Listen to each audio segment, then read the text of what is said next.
You're welcome. This is the home of brands and business. My name is Belinda Namutebi. I am a brand custodian. I nurture, I create, and I preserve brand journeys. Now, I know most of us will be returning to work this week. The lockdown has been eased out, and some people have been able to drive out today.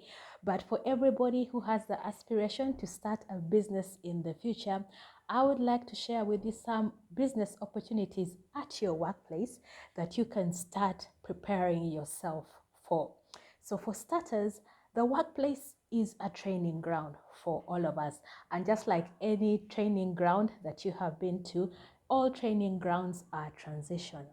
So, don't get very comfortable. Get into the workplace, learn what you need to learn, and get ready to exit so that other people can come and take advantage of all the opportunities that exist. So you have two options. You can be a career person, that is, you work to climb the career ladder, or you can stay at the workplace, pick a few opportunities here and there, and then go out and start a business. So, if you plan to start a business in the future, I would like to share with you some of the things that you need to do as you go back to work this week. The first thing, you need to remember that your workmates, your colleagues at work, everybody that you interact with during your day is someone who can be your future customer.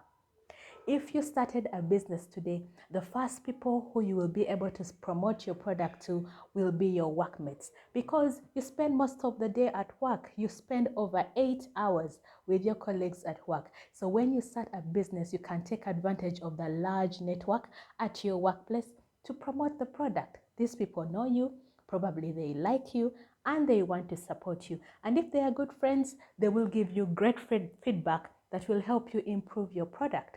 So you need to know that your colleagues at work are a composition of your first customer base. So treat them as such. Create relationships with them.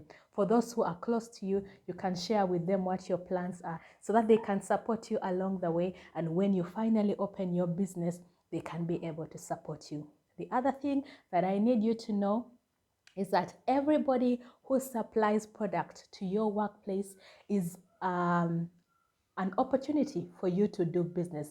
What am I saying? All the suppliers that bring in products into your workplace, be it food, the software that you use, the cleaning services, the legal services, I'm thinking about pastries. I'm sure some of you have tea at work. Everybody who supplies something to your workplace is giving you an idea of a business that you can do. So what do you need to do? Identify these people, go and have a chat with them. Ask them, where do they source their products? How do they do the pricing? How do they break into the corporate market? Okay, what challenges do they face?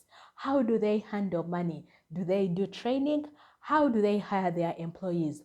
These people can be your first mentors. So don't overlook them. Don't sit at work and be comfortable. Look at all the suppliers that bring products into your workplace and create a relationship with them. And the result of this is that by the time you leave, you have an idea of the kind of business that you can do. Remember, in the last YouTube video that I recorded, I told you that the most experienced people will be the first one to leave the workplace. But if you're a doctor and you're working in a hospital, you don't necessarily have to go and open a clinic. You don't have to sit and wait for patients. But what you can do, you can identify a channel in the value chain of medicine or healthcare and try to do business with one of the products. You could supply lab equipment, you could do testing kits, you could do supply gloves, you could do all the items that they use in the laboratory or in the hospital and try to make a business out of those chains so that you don't have to join the large number of people who leave hospitals and go ahead and create other hospitals, because that makes the service very, very competitive. So as you sit at your workplace in this season, be present to the fact that situation has changed.